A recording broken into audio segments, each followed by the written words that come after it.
Commissioner Arata, Present. Commissioner Bajaj, absent. Commissioner Funabashi, absent. Commissioner Nafisi, Here. Commissioner Glass, Here. Commissioner Min, Here. Chair Simpson. I am here. Okay, it's time that we salute the flag. Candace, can you lead us in the pledge? Absolutely. I pledge allegiance to the flag of the United States of America and to the republic for which it stands, one nation, under God, indivisible, with liberty and justice for all.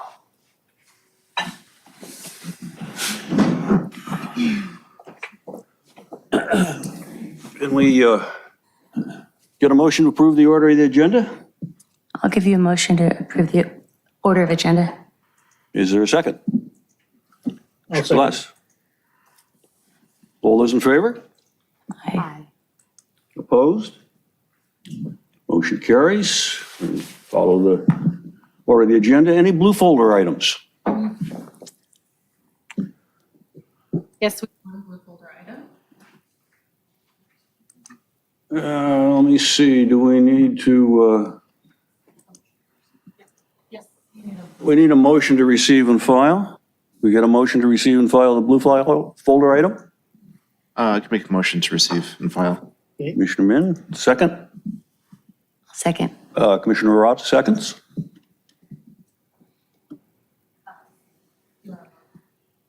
Oh, I'm sorry. We need, All those in Like- favor of receiving the blue folder item? Aye. Aye. Opposed? Unanimous? Okay, consent calendar item.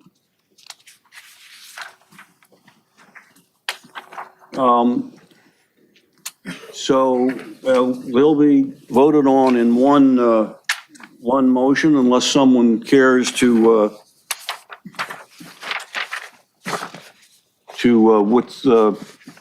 bring one of them out for discussion.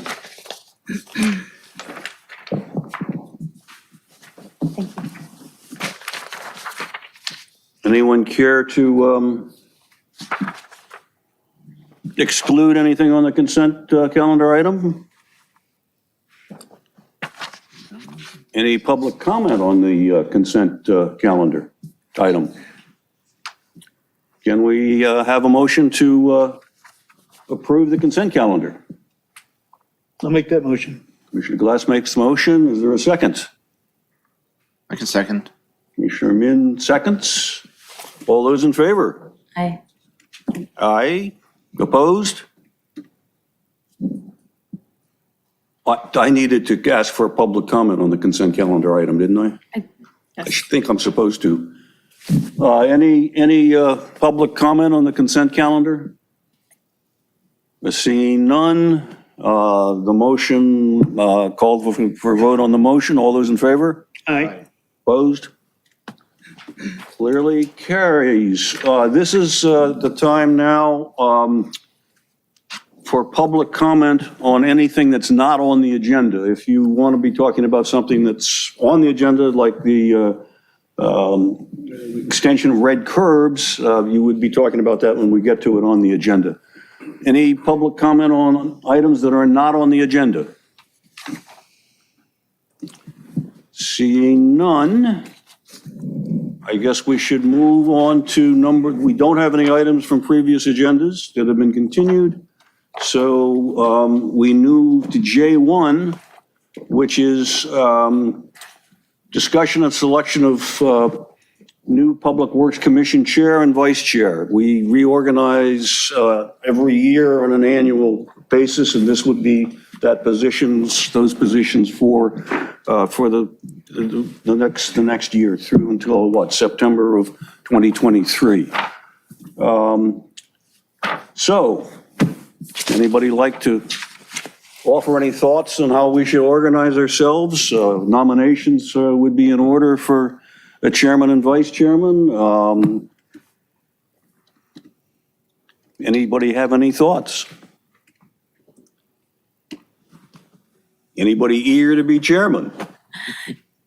Well, I'll continue if people would be willing to put up with me for another year. I can nominate you, Chair Simpson, for another term, another year, if All right. you're willing to accept. Actually, I got to say this.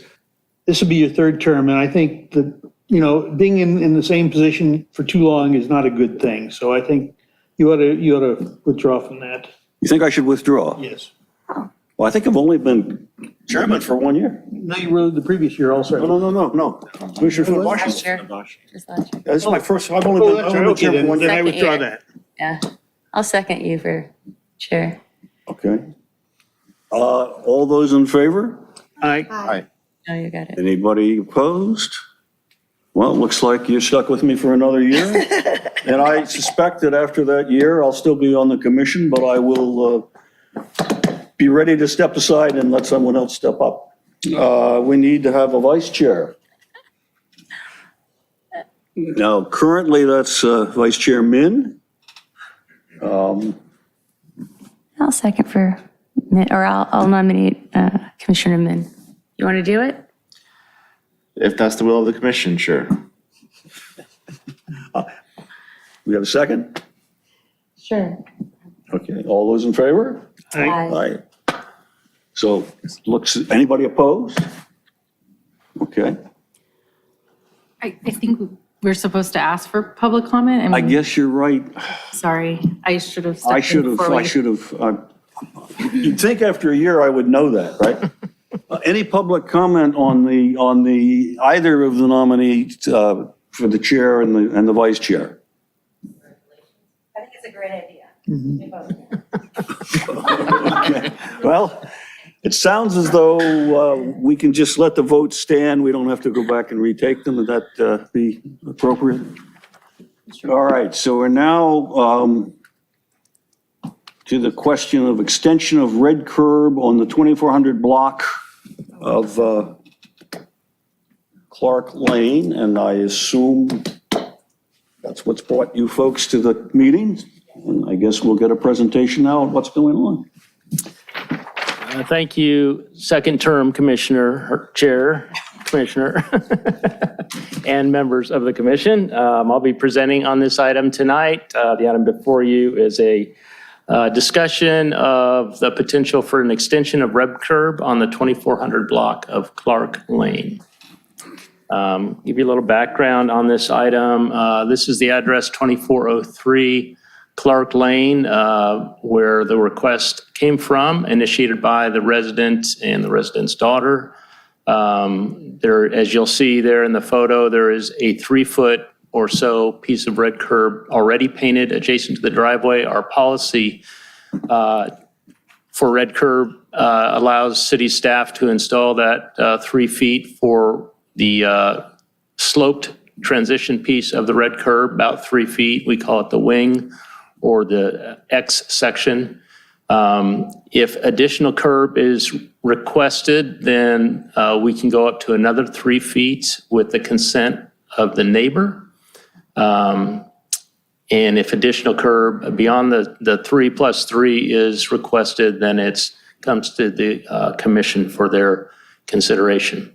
In this case, the resident did try to make inquiries at the neighbor's property and was not able to obtain written consent, and appealed to the staff to see what other recourse there might be. And after going to the site and reviewing the situation, we thought it important to bring it to the commission for their consideration. And notice of this meeting was sent to the addresses, all the addresses on the 2400 block of Clark Lane, to be notified about the meeting tonight.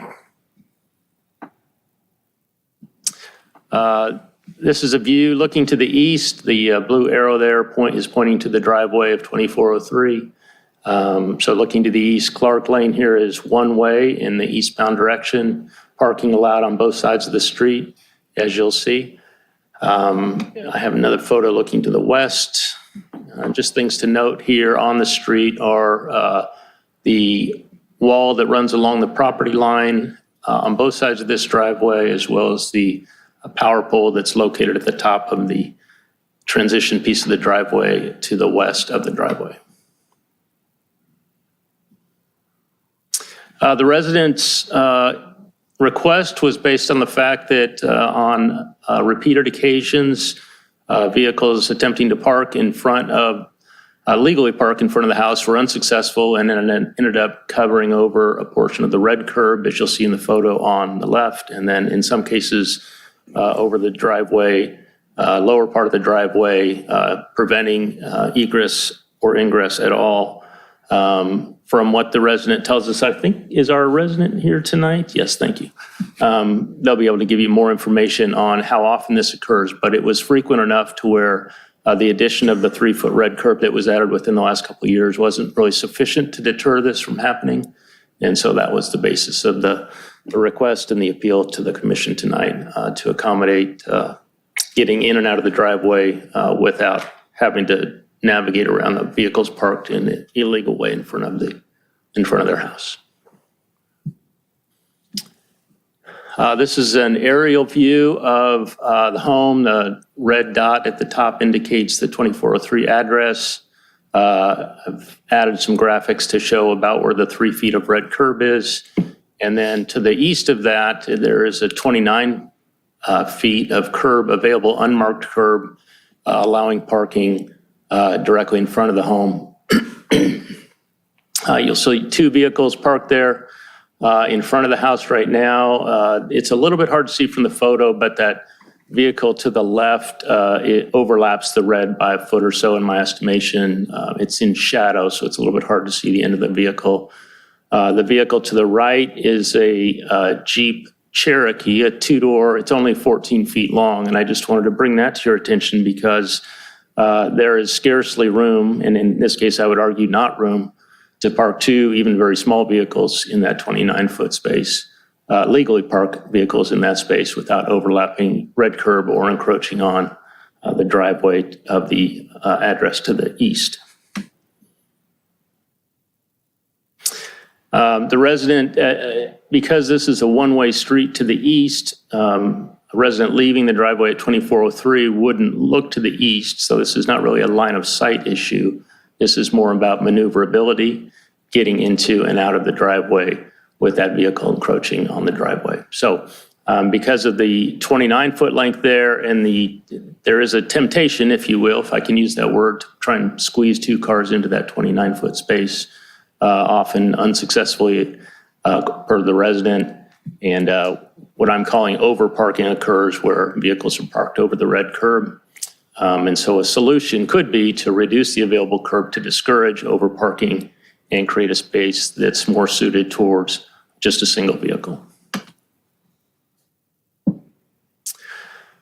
This is an excerpt from the California Manual on Uniform Traffic Control Devices, Caltrans standard guideline for markings and signs on the public roadways. This is not our exact condition, but this does give some insight of the length of a parking stall, if you will, in a parallel parking situation for a non-signalized block. Caltrans standard is 24 feet for the interior spaces and 20 feet long for the spaces that are adjoining no parking areas. This is to allow vehicles of most size regular passenger vehicles, small pickup trucks, that kind of thing, to get into and out of spaces with enough room to avoid bumping into each other, if you will, trying to get in or out. So this is the standard we are looking to, somewhere between 20 and 24 feet. We're calling a standard parallel parking car length from Caltrans. Most streets in Redondo Beach are not marked, as Clark Lane is not marked, because if you have a long enough block, and vehicles typically are not 20 or 24 feet in length anymore, more vehicles can get parked. You can park it more economically in that space if you don't mark the spaces. And so most of our blocks are not marked, as is the case on Clark Lane. But this does give a point of reference to kind of the standard length that you should consider when considering parallel parking. So staff's recommendation is to remove some of the available curb by increasing the amount of red curb to reduce that parking space to something closer to 24 feet so that it's obvious that it's just intended for one vehicle and not to prevent over parking in front of the driveway at 2403. We've provided a couple of, one recommendation again is to install 5 feet. That would reduce the 29-foot open curb length down to 24 feet, which is the kind of maximum standard size there from Caltrans. You could also decide to deny the rest for additional red curb. Parking is a premium in North Redondo as it is in most parts of Redondo. And that could be a recommendation that you make. Or other actions as determined by the Public Works Commission. I believe the resident asked for just 3 feet initially. Maybe that's something to consider rather than 5. So, but our recommendation in the staff report is to make it very clear that this is just meant for one car to prevent the overparking, the 2 squeezed-in cars, which seems to be unsuccessful most of the time. May I ask a question just to clarify? Absolutely. The resident asked for 3 feet and you're recommending 5 additional, so that would make a total of 8 feet? That's correct. Yeah, the resident can ask for 3 and can ask for only 3 more and get consent through the consent of their neighbors. Any more than that, it would need to come to Public Works Commission. So they only asked for 3, but once it came to Public Works Commission, staff's common sense, I guess, really is to make this a 24-foot space rather than a 26-foot space, just to discourage, because we're trying to discourage trying to park 2 cars in that space. Just room for one car. That's correct, yes. What's going on, okay. Commissioner Glass. Okay, I got to admit, I have virtually the same situation right in front of my house on Bataan. And we have a pickup truck which goes for the center of the whole space quite often. And it's so high you can't see over it to see oncoming traffic.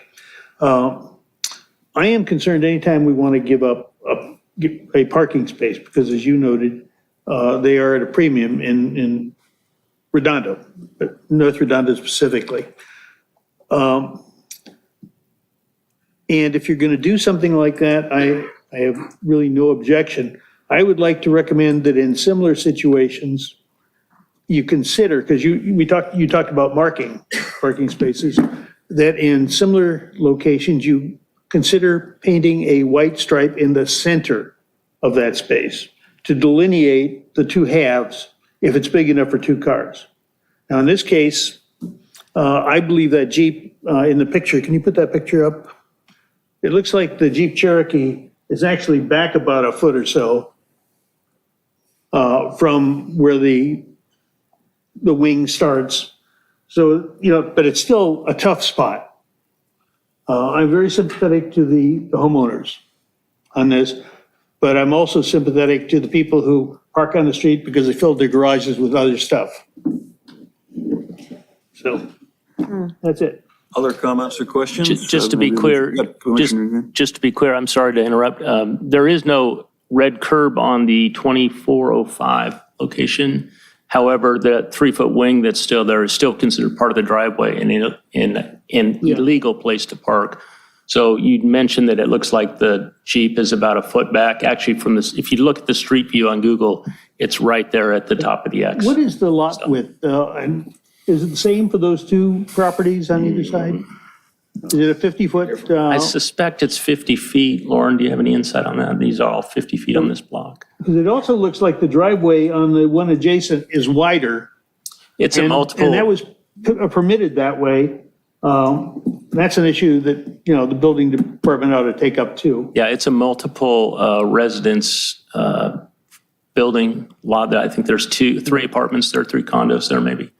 And so I do believe our building code requires us to be a little bit wider in the driveway. I do agree with your strategy, though, that if you're going to make that for 1 car, you got to make it so it is very definitely apparent that only 1 car will fit there without being ticketed. Other, Vice Chair Min? Yeah, several questions. One is, in these situations, especially in the photo where this white car is blocking the driveway, literally blocking half the driveway, wouldn't they get cited for that? Yes, and the resident indicated that they have called on multiple occasions to ask for enforcement. So that obviously hasn't changed behavior or? I'll let the resident speak for herself on this one. So I guess some of my questions may maybe for them and some of them maybe for you. So I'll focus on the ones for you. I live in the 2400 block of Harriman, just literally 1 block away. And my house is exactly like this. If a large vehicle parks in front, I can't even turn out of my driveway sometimes. Just to make that turn is very difficult. Thankfully, we have a driveway immediately across. I just back up into my neighbor's driveway across the street, and then I can make the turn. So in this case, I can tell that there is no driveway on the opposite side, so that I can imagine this turn being very difficult on some days. Second question is, at least on my block, there's several apartment buildings. There's like 2 or 3 lots of apartment buildings, and they tend to have like 3 or 4 units on the lot, and a lot of the parked cars on the street tend to be from them because they don't have garages and driveways. I mean, they have a driveway, they don't really have garages where they can park. So on this block, do you happen to know how many apartment buildings there are? Are they all 2 lots on this whole block? Again, the residents may be able to help me here, but I don't recall seeing an apartment complex per se. I do know the lot at 2405 is 3 units. Okay. And I believe the corner, is it just 2? I'm sorry. Okay. 2, okay. 2. Yeah, so I mean, the parking demand might be a little lower on this block versus, my block where there are at least a couple apartment buildings with 3 or 4 units on the lot. And lastly, I guess, is this typically something that's requested throughout the city? Is this like a frequent request to extend red curb, or is it just something that happens every once in a while? We get regular requests to extend red curb for at least the 3 feet and often a little bit more. And we can look at a little bit more in certain places, especially with multiple unit facilities. This is very common. This is all over the city where we have kind of these awkward parking spaces broken up by a lot of driveways. So yeah, this is, Okay, yeah, we get enough to know that this is pretty common. okay. That's all my questions for staff, I guess. Should we open it some up for comments? public comment? I have a comment. Oh, I'm sorry, go ahead. That's okay. Can you share with me how you reached out to the neighbors to see if they had any other concerns? We sent a letter to everyone with an information that the request was made for the additional 3 feet and that this would be on the agenda at tonight's meeting. And you've received no feedback? The blue folder item just this one letter. Okay. Somebody called in and actually our receptionist took the call and transcribed it into an email to me, which is why it's not directly from the resident. Okay, thank you. That's all, thank you.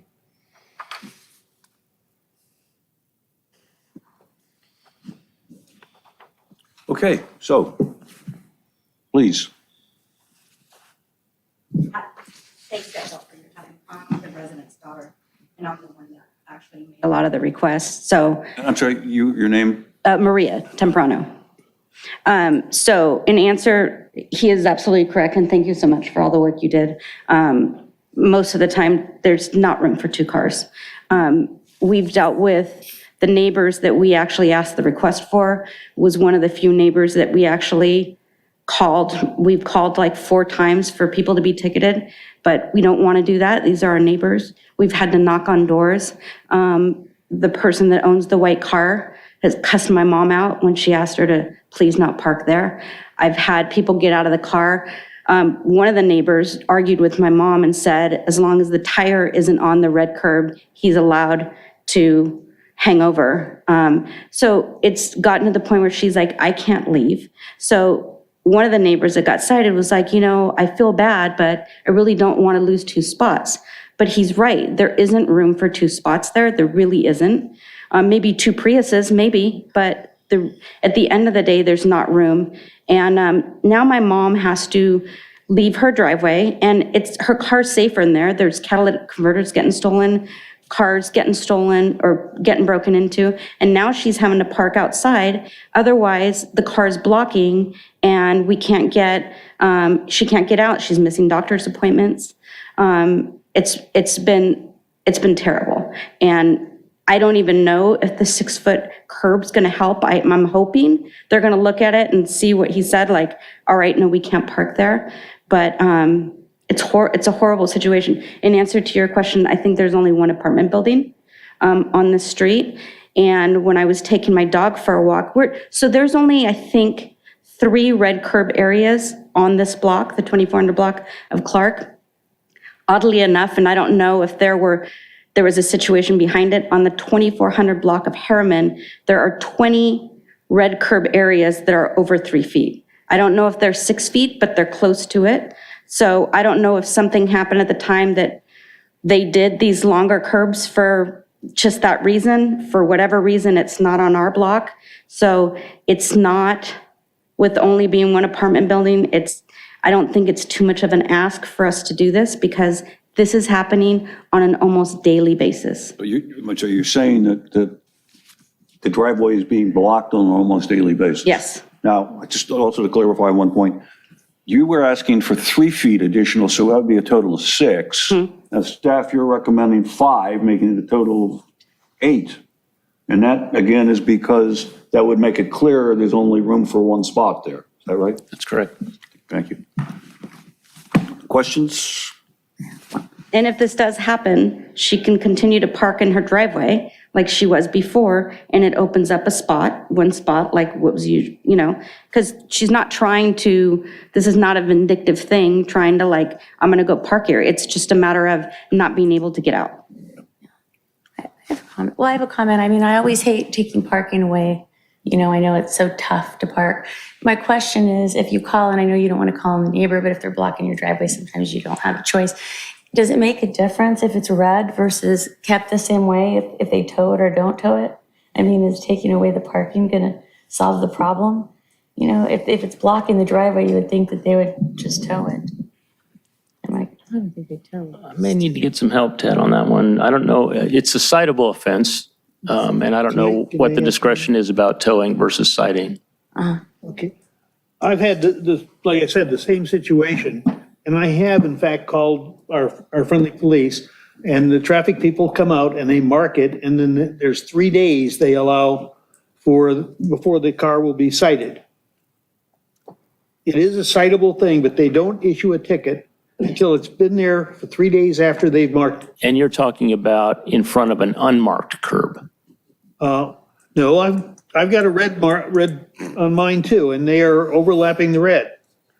So the state code prohibits parking of a vehicle more than 72 hours without moving it on the public street. In this case, But if it's you're both. parked in front of a red, you should be citable right away. Cited right away. Yeah. and then- Should be, Yeah, but I haven't seen it happen. Commissioner Glass, they are able to cite you immediately if they observe a vehicle encroaching into the red curb. They don't need to wait the 3 days. The 3 days is a state law for removal or citing a vehicle for non-movement, and that's the 72 hours that they mark for. Okay, then. And as far as the question about towing. Yes. Under normal red curb, it is not an action that they do. They will cite it for encroaching into the red curb, but if that vehicle does not move for the 72-hour period or greater, then yes, then they'll be able to tow But for it. the case at hand where that white car is blocking the driveway, obviously, it's encroached on the red. Shouldn't that be towed immediately? No, it should get a ticket. Shouldn't it be That's- towed immediately because it is keeping the resident from departing their driveway? I think what we're trying to say is that under the current code, it is not a towable offense, it is a citable offense. Then what we need to do is perhaps go to the Safety Commission and ask them to change that. But that's not before us tonight. I know. Now, are there other comments that you'd like to be made? I mean, I can just follow up by saying they will ask when we call, do we want it cited or towed? And I've said in the past, if this is a neighbor, then you don't have to, we can there's been times before when we went and knocked on doors, but people don't seem to appreciate it. It's not like a, thank you so much, I'll move it. They get upset. But it's never been towed. I don't know if it's because the city employees are stretched thin and you have to wait 20, 30 minutes for a tow truck to come, but it's never been towed before. But presumably, right now, if you extend the red curb, that should send a message that there's only room for 1 parking space in that area, right? And the problem all goes to the fact that there's really only room for 1 car to park, and 2 are trying to go there, and they go and hang over into the driveway. Now, and the idea is this should make it clear that there's only room for 1, And if somebody then still parks in the red curb, they could get a ticket right away, and that would act to dissuade them from parking there, presumably if they got a ticket. That's the whole theory here, right? Correct. Other questions, comments? Anyone else like to add something? She has said exactly what we need. I am his next door neighbor in the court. Okay. Any further thoughts? I mean, my thought is that, Commissioner Robert? sorry, yeah, I don't know if, you know, if they're not going to get towed and they're going to get cited and they're already, if it's going to change and going the 5 feet, if that's really necessary, it does take away somebody's potential parking, a motorcycle or a smaller vehicle, but. I mean, as I understand it right now, there is only really one viable parking place there, and what the red curbing would do, that staff is recommending, was make it clear that there's only one viable parking spot, which would help people get the message they shouldn't try to sneak another car in there. Is that what we're suggesting? That is correct. Other questions, comments? Oh, yes, ma'am. Did you want to say something? Just that I am very happy to be here for my neighbor. I've known her since 1986. And many times I also have been worried because she needs to get out and somebody is just encroaching. And I appreciate very much if you will all say aye. Please. I'm sorry, can you please state your name as well? Annie Cervantes Gardner. Thank you. Other questions, comments, or anything from the other commissioners? Is there anyone contemplating a motion? I'm always just concerned because if we do it for one, then we do it for all, and there's not going to be any parking. But this is a request, so. I mean, I have a couple thoughts. You know, like I said, I live one block over on the same block, and it's a lot more, I feel like it's a lot more dense on that block, and I would have an issue with that. I'm actually was thinking about my own house, like, should I ask for 3 feet? Because it happens to me all the time. However, on this block, I don't think it's as dense because there aren't apartment buildings, and there's one of the lots is a parquet, so there's fewer demand. There's just less demand on the block, so I would feel okay with this situation. Especially given that there's no driveway, you know, across the street where they can pull into and pull out of, which would make it a little easier. And like in this case, with our minivan, it would be impossible to get out without like a 5-point turn, you know? Yeah. So in this case, I would definitely recommend at least the 3 feet. I mean, I would tend to go with the staff recommendation for 5. Anyone care to make a motion to that effect? Would you care to make that motion? Or do you want to add Sure, something? I'd like to make a motion to paint the curb to 5 feet, To add 5 feet. add 5 feet, right? So it's gonna be a total of 8 feet. It's gonna be enough room for one parking of one car, right? It's really a matter of 8 feet versus 6. It really doesn't matter. It's only parking for one car, right? That's correct. That's correct. Okay, so I'd like to make the motion to add 5 feet to the red curb. I'll second. Okay. I suppose we should probably take a roll call vote on this one? And just for the record, we do not have any Zoom participants that wanted to speak or any e-comments as well for this one. Okay, so the public comment that we had was all of it? Yes. Okay. Commissioner Arata, Sure, aye. Commissioner Nafisi, Aye. Commissioner Glass, Yes. Vice Chairman, Aye. Chair Simpson. Yes. Thank you. Motion carries. 5 feet of red curb are added. Chairperson Simpson, just Solves your problems, or at least helps. Just for clarification to the residents that are here, there is a 30-day appeal period, so we have to wait that 30 days before we issue a work order for the installation. Thank you very much. You're welcome. Okay.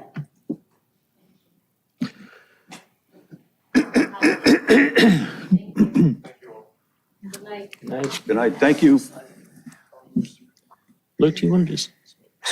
Okay, we're on item J3, discussion and possible direction to staff regarding the addition of environmental advisory duties to the Public Works Commission.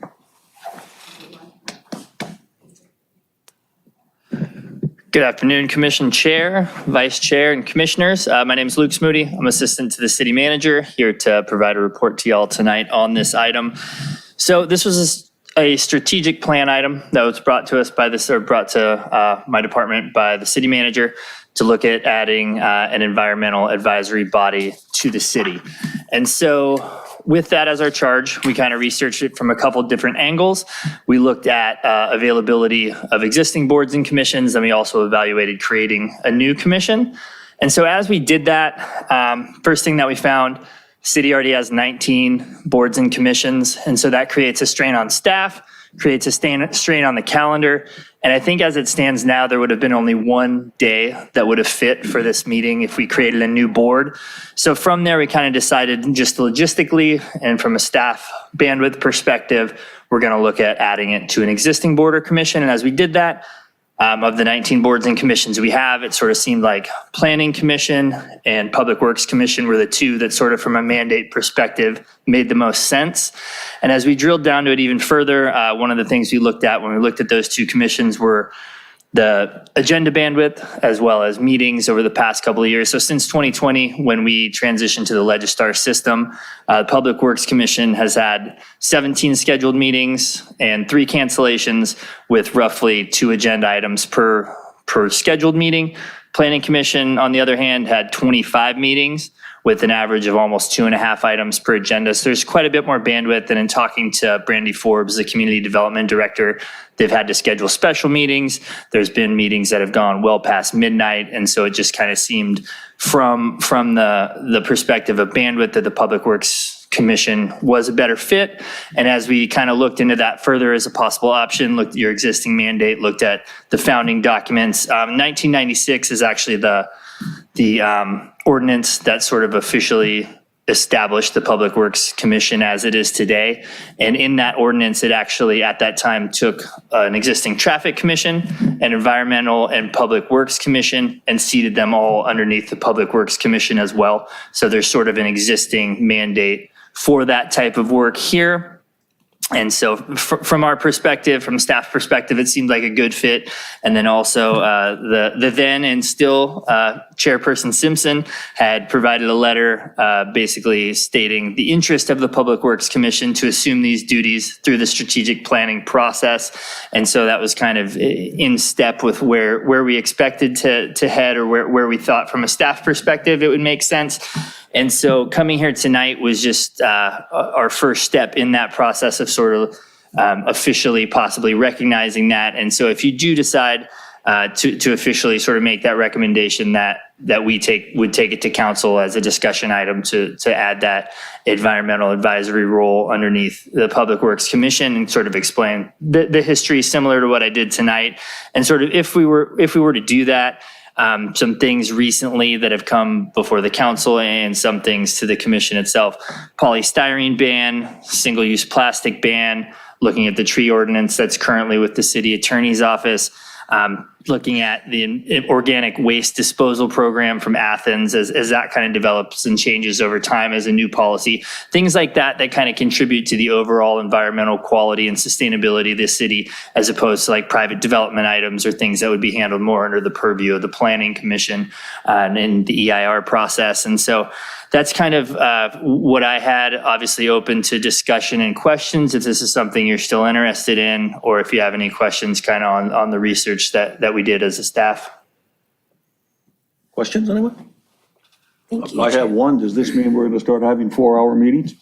You know, I don't think that type of load would be placed on you, but it definitely, hopefully, will give you the opportunity to weigh out some policies, or if there's some things that you see in the community that you want to have brought up, or that the council refers to you all, then it would, fall to your charge. But no, I don't anticipate your meetings going 4 hours from now on.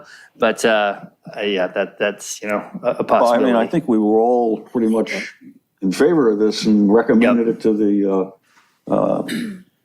in the strategic plan discussions. Yep.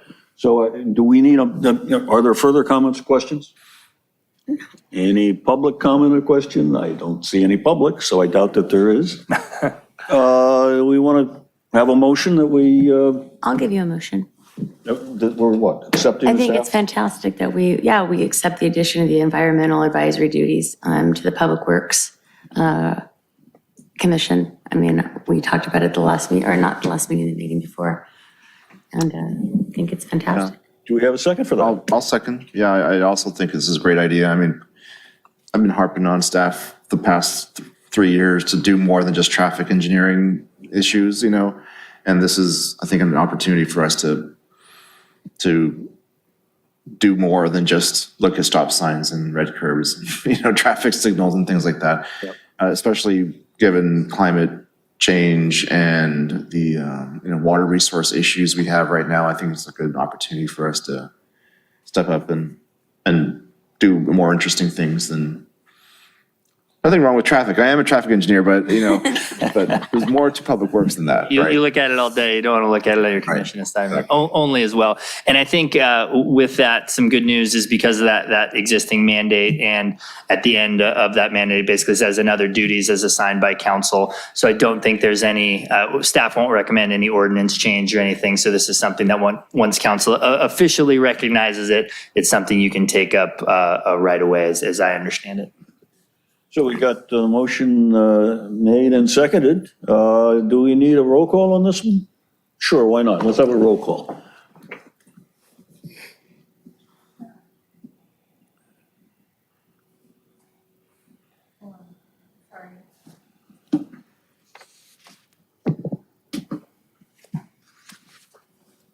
Okay, so for the record, again, we do not have any e-comments or participants in the Zoom to comment on this, And no one here. and no one else. So we'll start with the roll call vote. Commissioner Arata? Aye. Commissioner Nafisi? Aye. Commissioner Glass? Yes. Vice Chairman? Aye. Chair Simpson? Yes. Looking forward to expanding our responsibilities. Okay, item J4. Receive and file a presentation of the Public Works Commission approved projects status updates. I guess you're going to give us a little bit of a rundown on where things stand? Yeah.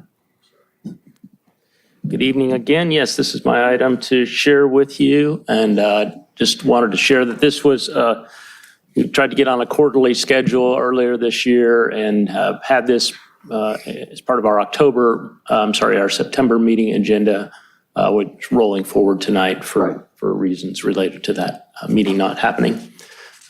Just a little bit of history on this. The commission requested that we do these updates periodically back in 2019, just to keep track of the items that the commission had recommended move forward to the council or to staff implementation.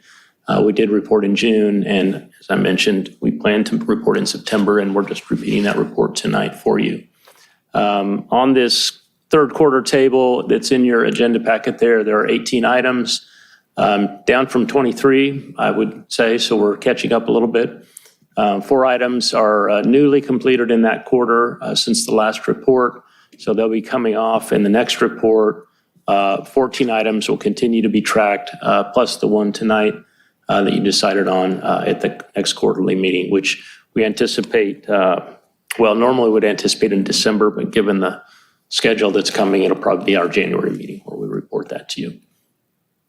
I just really don't have anything specific to bring forward to you in terms of any of the items on the list. I have both pages of the list here if you're interested in talking about anything in particular. I will highlight the items we completed back in June, you addressed another red curb issue on the 1900 block of South Prospect in front of St. Lawrence Church, if you'll remember. You recommended an addition of red curb and a removal of red curb for kind of a net zero on that section of street. That work has now been completed. We waited 30 days, as Ted mentioned earlier, for an appeal, and none was made. So we completed that work in August. We've installed an always stop at Fulton and Ruland. That one went to the city council, and we completed that work back in June. And then 2 others, traffic calming signage on Blossom between 190th and Ripley. That's been installed. That was some pavement markings and signs that were installed, radar feedback signs installed back in July. And then we had some Barrel Heights Elementary School. There were some parking modifications that we needed to adjust, and we made those adjustments back in June as well. So we have a number of things pending. They're in process. A lot of these are partially done. For instance, if we were installing signs and pavement markings, those are things that we can do in-house. If we were looking for edge line striping, for instance, or more linear type striping, we were waiting for our striping contractor.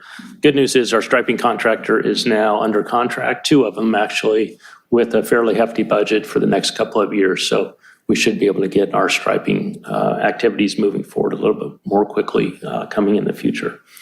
We do have some speed limit studies underway right now. We'll bring those results to you, I imagine, the next meeting. Where we do need to adjust speed limits. We have a couple of speed limit items on Robinson and 182nd Street down at the bottom of this second page. And just a number of other things coming. We're working. I would like to take the opportunity to introduce a new traffic engineer we have, only part-time, but he's good as gold, so he counts for more than that, I think. Merdad, do you want to come up and say a little bit about yourself, maybe to this podium up here? Merdad comes to us as a retiree from the city of LA with 30 plus years of traffic experience. So. To all of you. Hold on one second. I'm very happy and excited that I have joined this great team at the engineering division with City of Redondo Beach. Ever since I met every single one in the office, they're just so dedicated to their jobs and with a very great attitude. I retired from City of LA Department of Transportation 2.5 years ago. I worked with them for 31 years. And I was the district engineer in the traffic operation. And as I mentioned, I'm really excited and looking forward to working with every single one of you. And anything that I can do to improve the quality of life for the residents of the City of Redondo Beach and their safety just makes me as excited as the residents will be excited. So looking forward to working with every single one of you. Thank you very much. Thank you. If you have any questions, I'm here to respond to your questions. We're very happy to have Merdad. Thanks, Merdad. He's been great about jumping right in and getting out in the field and taking measurements and making recommendations, and it's great to have him. We still have a vacancy for our full-time position for traffic engineer. Looking at Commissioner Min there to see if you wanted to do something closer to home, or no, I'm teasing Too close to home. I'm teasing you, but we do have a strategy to escalate the position up a notch in pay just to make it a little bit more attractive. We have to go through a process with the city council and the association that position is within. So we're in that process now, and hopefully we'll be able to recruit a little more advantageously in the future. So that concludes my report on this quarterly update. Happy to take any questions, or if you have specific questions about projects.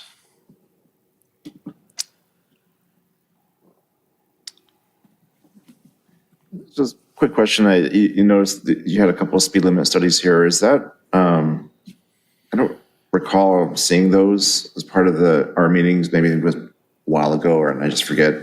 But is the city having to redo all the speed surveys for We have a number of them. We just took give a little background, and I'm out over my skis, as they say here. This is not my area of expertise, but we are required to substantiate speed limit enforceability through engineering traffic surveys, speed surveys. We have a number of them that are coming due this year. So I think 36 street segments are being reviewed right now. We have a few more coming next year as well. But we don't do them all at once. They're kind of cascading through the years, if you will, in terms of workload. So yeah, we do have, these two look like they came to the commission back in 2018. It may have predated you. Now that we, Why you don't remember? Robinson rings a bell. Okay. Because I remember, now I recall that there were a couple residents on there that had spoken to me about speeding on that street.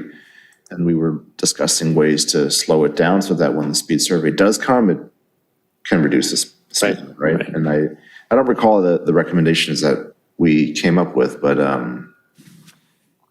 that's definitely something that we should, I guess, find an infrastructure way to slow speed so that the survey actually reflects a better, safer speed for that street. Yeah, certainly the direction we want to go. We did report to the council, is it the 11th, meeting on the 11th or the 4th of October on AB 43, which is a bill that allows local jurisdictions to make some additional reductions in speed limit beyond what the state process is. We don't have access to a lot of those mechanisms until the middle of 2024. So, but the council is interested in pursuing that when the time comes. Great, thanks. I'm sorry if you said it. What is the current speed limit now? On which street?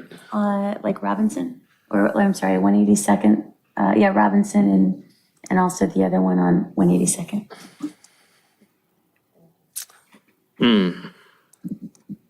Ted, do you remember? Is it decreasing it? Well, the speed survey, the methodology requires that we find the actual empirical data, 85th percentile speed.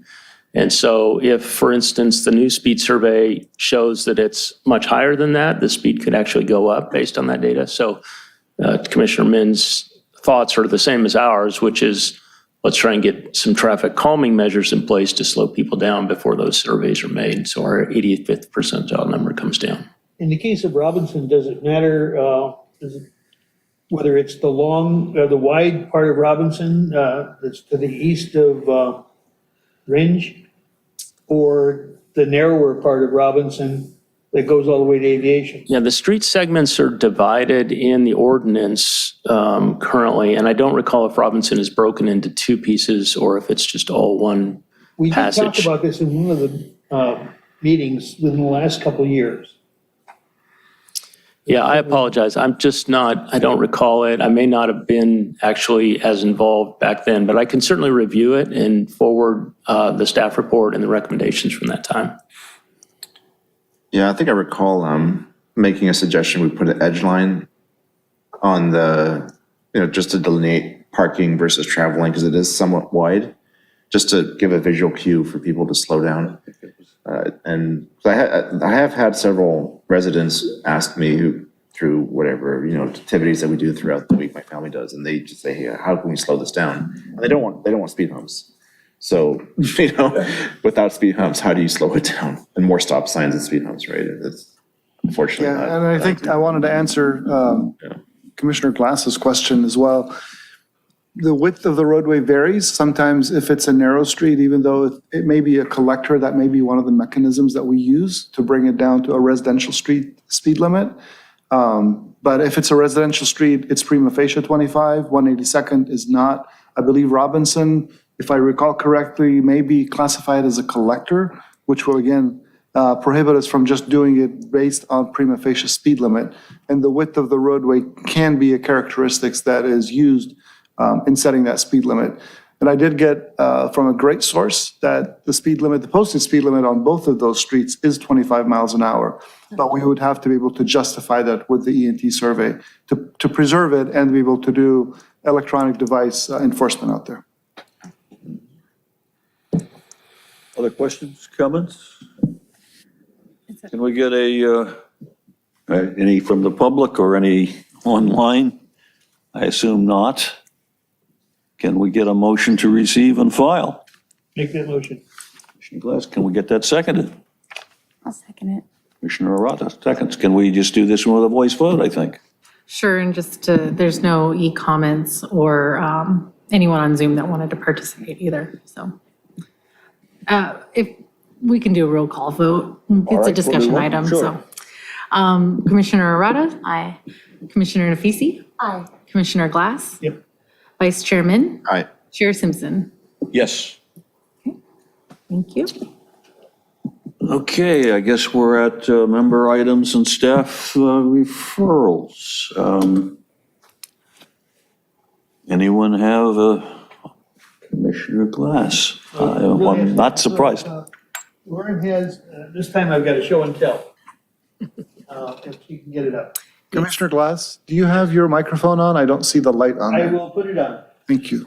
Sometimes my voice is loud enough, but now it's going to be better. Appreciate it. Thanks. Okay. The topic today, I think I've talked about in the past, and that is traffic on aviation, which has significantly increased, and particularly, in my belief, because of the timing of the light at Robinson, which is in Manhattan Beach's control, I believe.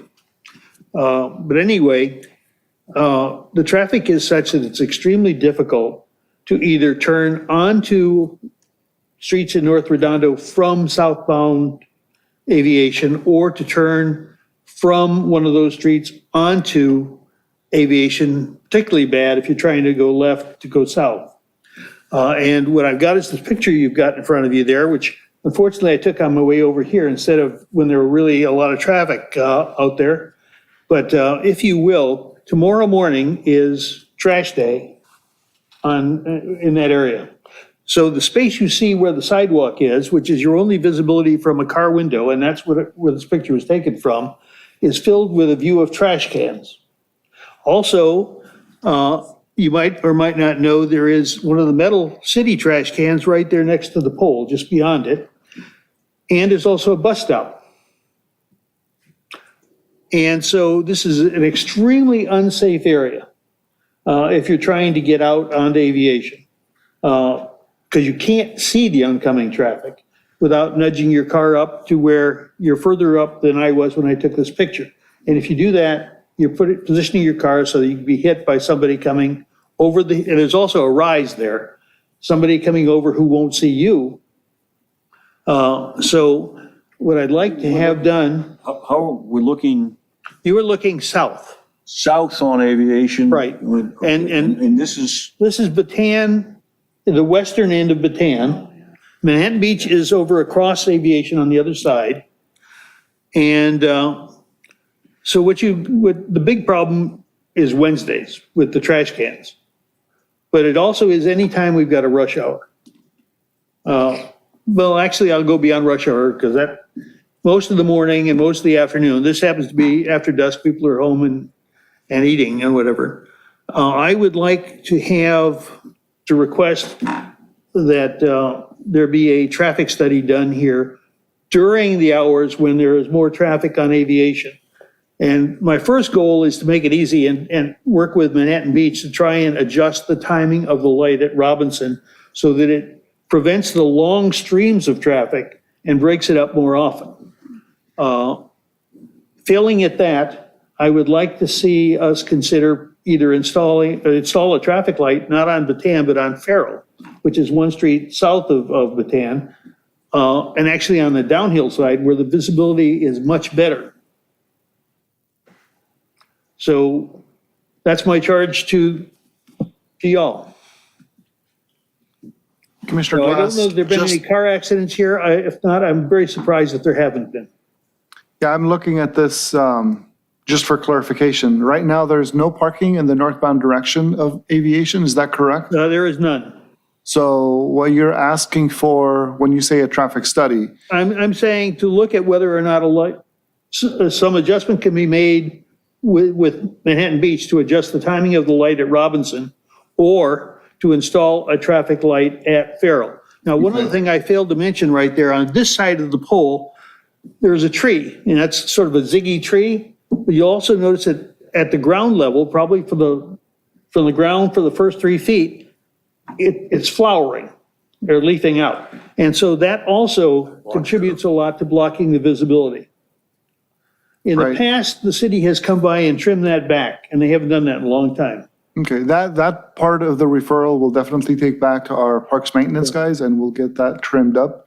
The second part, your original request, I think there's something already in motion. It's part of our strategic plan request to consider pedestrian and/or signal systems to help cross aviation. I didn't do anything with regarding crossing aviation. I just want to get Well, in or I- out of the streets. I understand. That crossing means that you Oh, go okay, got in and it. out of those streets. And part of what we're looking at is either a pedestrian and/or a traffic signal to consider in that particular region. That's So fine. I think those will do that. The platooning, which is what you're asking for, to better control the traffic flow and keep the cars clustered together more. Yes. That's a little different, and that may be a little more out of our control in order to do so because of the distance that you have between the signal to the south and the signal to the north. The cars start to disperse a lot more than they would if that signal was actually close to you. That's- But I think a component, what we'll take into consideration from your referral here tonight, as we look forward on the pedestrian and/or traffic signal, this could be a component added into that consideration now for the full signal rather than just for pedestrians to cross that street.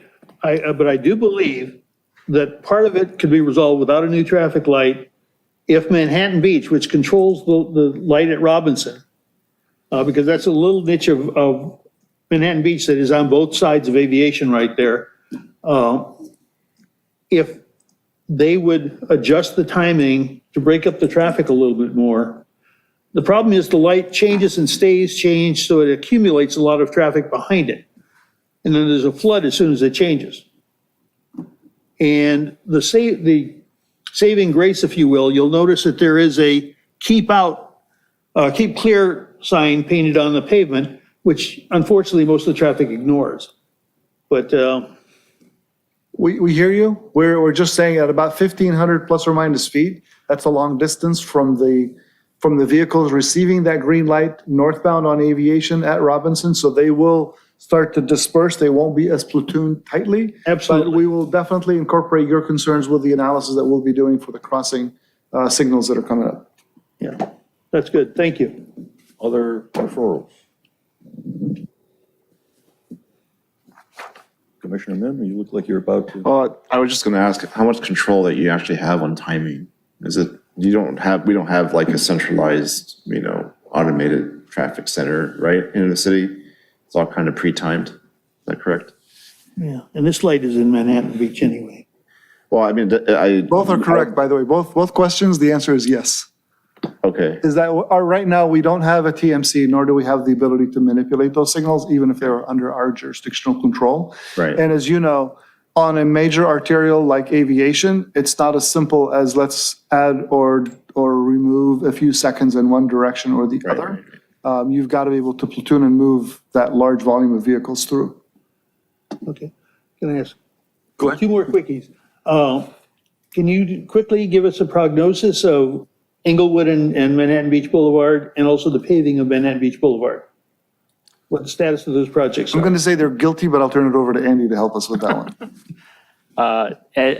You probably know that Inglewood and Manhattan Beach Boulevard is under construction already. We have had some surprises as we uncovered that northeast corner, which is actually in the city of Lawndale. We have very little room to place poles there, so we found some utilities that we didn't know about, and so we're looking to relocate the traffic signal poles, which in one case is pretty substantial. We've solved most of it, but we're still not quite there on that northeast corner. So we were planning to be done in December. I don't think we're going to make that. I think it'll be after the first of the year, hopefully not too far after the first of the year. But the difficult part, we're in the thick of it right now. And then the Manhattan Beach Boulevard plans, we're at about 90% design at this point. I think we've sent our review back For the civil portion, 90%, the landscaping portion is trailing a little bit. We're only about 60% there, but we're waiting for our next submittal for the designer. We're hoping to bring that to council again, December, January timeframe for approval of plans and specifications. As you're doing that, is there any consideration being made to the, I'll call it the zig in Manhattan Beach Boulevard, right by Vale, Redondo Avenue, where it's gone from back at Inglewood, 3 lanes in each direction to 2 lanes on one side. And the median right now sort of does a slight zig, which if you're in a lane and you're looking at the traffic lights, you don't line up with the traffic lights, you know. We are, the plan as it stands at 90% includes the addition of a bike lane in the westbound direction on the north portal of that roadway. And so we will reduce down to 2 lanes, clear from Inglewood to Aviation. Okay. There, we are trying to eliminate the zig to the best of our ability. I think we're bringing the median nose back just a little bit there.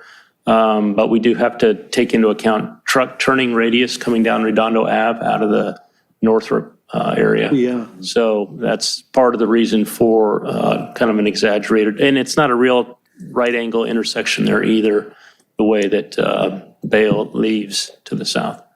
So yeah, that's all in play, but we're trying to reduce that alignment issue to the best of our ability, as well as squeeze in a bike lane in both directions. Good, thank you. Other referrals, staff, Commissioner? PC? I have one thing I just wanted to, I believe I was at the, would have been the August meeting. I referenced the fact that a hydrant had been moved on Grant Avenue at Flagler and it had been moved, I guess, a bit east. So there was no red curb where the hydrant was. And apparently the message got through because it's fixed. And there's a red curb where there should be. So. Yeah, I believe we added red curb. We moved the hydrant to accommodate the upcoming Grant Avenue project where we're going to put a bulb out at that corner. And so we didn't, Cal Water moved the hydrant. It's their Yeah, hydrant. the Cal Water moved it and then, came back in. You put the red curb there where it should be, so. Yep. That was, I think, one of the first things that MRDOT did for us is go out and have a look at that. So, yeah. Yep. Glad to see when you make a suggestion that it gets acted on. Sometimes Thank it you. works, yeah. Any other referrals to staff? Well, As a matter of staff items, Commissioner, if I may interrupt, as a matter of staff items, we're looking at the calendar moving forward. We have put on the agenda tonight that we're adjourning to the next regular meeting of this body, which is November 28th. We were informed today that our IT folks need the room dark that last week, what they consider a 5th week of the month, to do some improvements to the audio system in here. So there is no capacity to broadcast the meeting that week, that entire week, November 28th week. And we've looked for alternate dates and frankly haven't found any that we thought would be very appealing to anyone. One is December 9th, a Friday. The other is November 22nd, a Tuesday, right before Thanksgiving. That one we're going to have trouble staffing because I think Lauren's on vacation and I plan to be on vacation as well. So it looks like as it stands, the November meeting is going to be dark. And then the December meeting is the 26th, would be our regularly scheduled December meeting. City Hall is closed that week. So that meeting will be dark as well. So we will adjourn to the 28th because that's on the agenda, but you should be expecting a notice of cancellation for that meeting and the next, and then a notice of either a special meeting or the next regularly scheduled meeting, which currently is January, I think it's the 24th or 21st, I can't remember. 23rd? Okay, that would be. Other dates that would work at this point? No, For as neither the Luke November or the mentioned, we December? have the commission, all the other commissions fill up the calendar, so we're out of dates. Now, some of you may remember that this commission originally met on the 4th Thursday of the month until the GPAC started, and some of the members of the commission were also part of the GPAC. So we moved our date to the Mondays. Well, rumor is the GPAC is drawing to a close. I don't think that's been officially decided yet. We've been But, doing it for I don't know how long. when that I think the next happens- meeting of the GPAC is going to be in January, right? I think, I don't know. Yeah, when that does come to a close, we will move back to the Thursday date. That could occur as early as January, but we're not sure. So the meeting date in January will either be the fourth Monday or the fourth Thursday in January. And hopefully we'll have that settled soon enough to give you plenty of notice.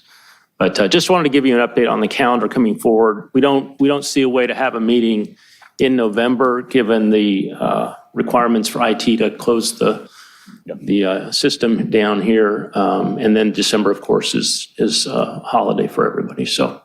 So we're adjoining to the 28th, but that'll be canceled. But yes, just a heads up, we'll cancel that message and get that notice out, and then reconvene at either a special meeting or the regularly scheduled meeting in January. Well, is there a motion after all of that to adjourn? Commissioner Glass, Make a motion to adjourn the meeting to November 28th. is there a second? I'll make the second to adjourn the meeting in November Easy. 28th. All those in favor? Aye. Make it, all those opposed? Public comment, anybody want to keep us? I once chaired a meeting where they refused to adjourn, which was absurd, but